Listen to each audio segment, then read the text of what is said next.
معرفی مثبت 300 گیم نوستالژی پارت سوم. اولیش اولتیمیت مورتال کمبت 3. مگه میشه کسی این بازی رو نرفته باشه؟ حداقل یکی از این نسخه هاشو. بعدی سید میدر سیویلیزیشن. چیه این؟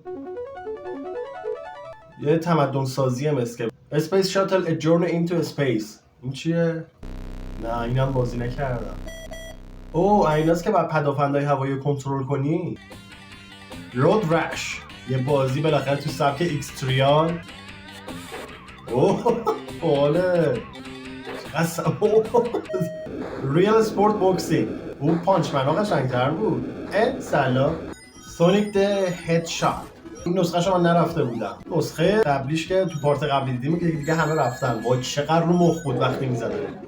دوم هلان ارف. چقدر دوم باحال بوده. شبیه ولفنشتاین 3D بود که تو پارت قبلی دیدیم. بابا چیه؟ اینو وی آرش کنی، وی آر مودش کنی.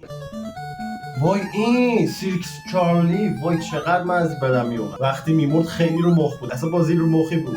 چیه؟ مپی؟ اینو من ندیده بودم. تو دیدی؟ چیه اصلا چه جوریه؟ یه بازی این شکلی داشتیم که میرفت جوجه ها رو جمع میکرد. اسمش نمیدونم چی بود. دقیقاً همین محیط بود و همین شکلی. همه رو جمع میکردی. بعد میذاشتی توی دری ذخیره‌شون میکردی. دراگون استامپر. این چیه؟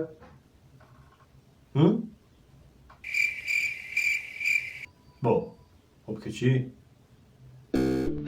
چقدر قشنگ. وای عالی بود. داخل کامنت رو بهم بگو چند تا از این لیست رو میشناختی جدی. تا مینی نوستالژی های بعدی بینگو.